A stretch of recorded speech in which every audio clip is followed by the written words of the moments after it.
guys, I hope that you guys are doing amazing wherever you are in the world. My name is Shikha, as always, and in this video I want to speak to you guys about INFJs and travel. Now, we are homebodies mostly. I mean, I used to be a major homebody, especially until I realized my love for travel. I used to spend all my time at home, or I'd perhaps go out with a few friends, sometimes, occasionally. But mostly my favorite place in the world was underneath the covers, on my bed, in a dark room, in a quiet room by myself, right? And so that was fun, and I did that for a long time. But then I discovered the allure of travel, and I just love exploring new places, and I love traveling to different cultures, trying out different foods. I'm a major foodie. I love food in general. Even though I do forget to eat, I do love food. When I do get to eat, I enjoy it immensely.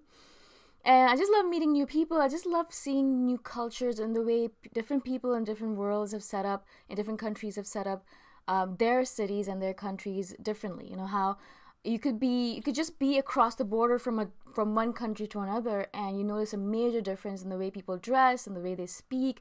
Languages change so frequently and become so much more complicated and different. And I just love the whole process of traveling. It opens me up as an individual. It makes me a better person. I understand the world better. I understand individuals better. I become more social somehow when I'm traveling. When I'm by myself in my room, obviously I can spend all day long without chatting with anyone.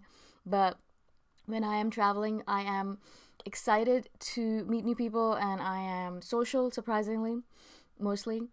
So the reason I wanted to do this video is not because I wanted to regale you with all my travel stories, but I wanted to explain to you guys how I travel as an INFJ in this mad, crazy world. Because a lot of places I go to a lot of Asian countries, and Asian countries can be very overwhelming for introverts. You go to an Asian country, and instantaneously there is a cacophony of noises and people yelling at you, trying to sell you something, and roosters crowing away, and dogs barking at you, and little kids, beggar child coming to you and asking for money. And all of this stuff is happening at the same time while you're jet lagged and you're trying to get to your hotel room or your hostel room, and you're thinking to yourself, I can't do this anymore. So basically, I wanted to share with you guys my tips and tricks of how I go to all these countries and I still maintain my sanity mostly, and how I take care of myself, my introverted self, even whilst traveling. The first thing, I think I've spoken about this already, I actually got this topic from the YouTube Live that I'm planning to do every 2 weeks, so hopefully you guys will tune in for the next one. But I got this topic from a person who asked me about it. You travel a lot, how do you do it? As an introvert, how do you travel? And the two pieces of equipment that I have always on hand is, actually a bunch of different equipments, but the two paramount pieces of equipment that I carry with me everywhere are earplugs and eye masks. Even though I travel a lot, I guess despite the fact that I travel a lot, I don't really usually get hotel rooms because I find that they're really isolating. And the reason I'm traveling is because I want to meet new people, and I want to meet travelers, and I want to immerse myself in the culture. And the best way I find to do that is through hostels. And so I go to a lot of hostels. I spend a lot of time, I stay in mostly hostels when I'm traveling, unless I'm with my sister and then we get a private room, but even that would be in a hostel mostly. Because it's a really easy way to meet people. And also you can actually talk to a lot of people and get an idea of where you should travel to next and what you should see in the city you're in. There's a lot of information there that you might not get if you're just in a hotel room. And so I always end up getting dorm beds if I'm traveling by myself, which means that I usually try to get the dorm beds with the curtains. They're like a cocoon. They're becoming really popular now in Asia specifically because they try to pack in 10, 15, 20 people into one dorm bedroom. So there's like 10 or 15 beds in one of these tiny rooms. And what they do is that they kind of put curtains on each of the beds. And that means that you have a little bit of privacy, which is great. I love that. As soon as I get back into my dorm, I always close the freaking curtain as soon as possible. I'll do all the things I need to do, and I'll close the curtain. I'll sit in there in darkness or in silence. I'll put my earplugs on. I'll put my eye mask on to make it even darker. And I'll recover from the madness of the day, from the noise and the pollution, because it's usually very polluted.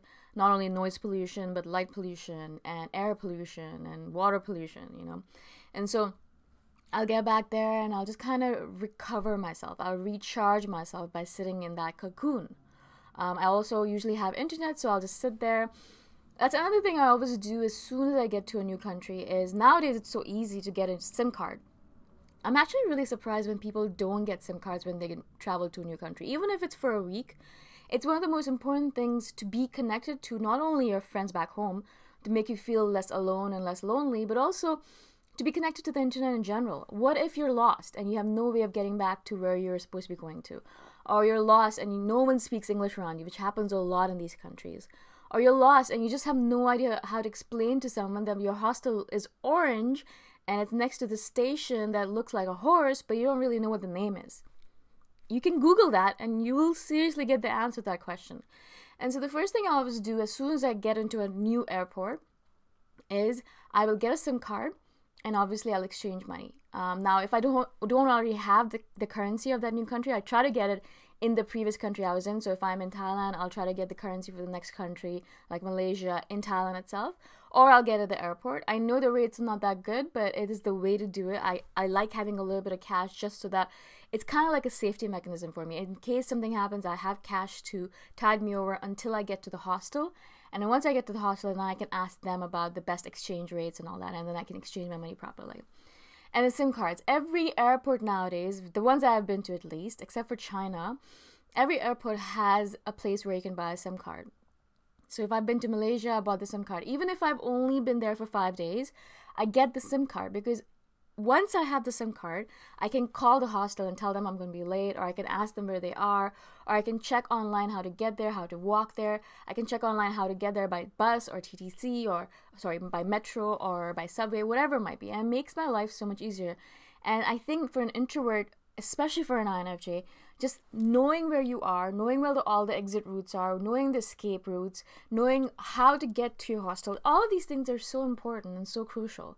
And the SIM card really makes things really easy. And so if you guys do travel, even if it's just for 5 days, seriously, it's the most important tool that you'll have in your phone. It's the most important thing you can ever take on. And they're not that expensive. Nowadays, they're $1, $2, maybe max $5 to get a SIM card. It's so worth it. It's one of the most important things you can get. And it's even more important than a hostel room because you can use that to get a hostel room. But if you don't have a phone, then you're completely lost. If you don't have internet, you're completely lost. So as soon as I get there, I exchange my money, so I have cash, at least $100 in cash, whatever the currency might be, $100 or $200, and I'll get a SIM card. So now I know how to get to my hostel room. Usually I'll book the first 2 or 3 days in advance, and then the rest of them I'll kind of go through and see if I like the city, if I don't like the city. Should I book this? Should I stay longer? Should I leave faster? Or whatever it might be, right? And so I'll make my way to the hostel. Usually I try to take public transport to get to my hostels, only because if I have the time and the energy, it's one of the best ways to get to your hostel room. Kind of get a feel for the city. You know, you're able to see the culture. You're able to see everyone on their commute, or you're able to see what they wear, how they live. Do they listen to music while they're walking around? Do they not? It's a brilliant people watching opportunity. So I usually try to take the subway to the hostel, which is usually downtown, because obviously most hostels are in the perfect location for most travelers. And so I'll get to the hostel, I'll dump all my stuff, and if I have time, if it's not midnight or something, and if it's, if I have half the day, what I'll do is I'll dump all my stuff right away. I'll take a quick shower if I feel disgusting, and I'll leave right away. So I'll grab my backpack, I'll put water in it, I'll refill my water bottle. Hopefully the hostels have that facility. Mostly they do. And, I'll take my cash, my phone, and I'm out of there. I'm out of there as soon as possible because I want to experience as much as possible. And that means that I'm walking. I walk everywhere. I love to walk. As soon as I get to a new city, I walk like a crazy person. I'll walk for hours and hours and hours and hours, 6, 7, 8, 9, 10 kilometers in a day. Sometimes more. And I'll just walk around. Usually what I'll do is I'll find a park or two nearby so I can kind of recharge myself whenever I feel the need to do that.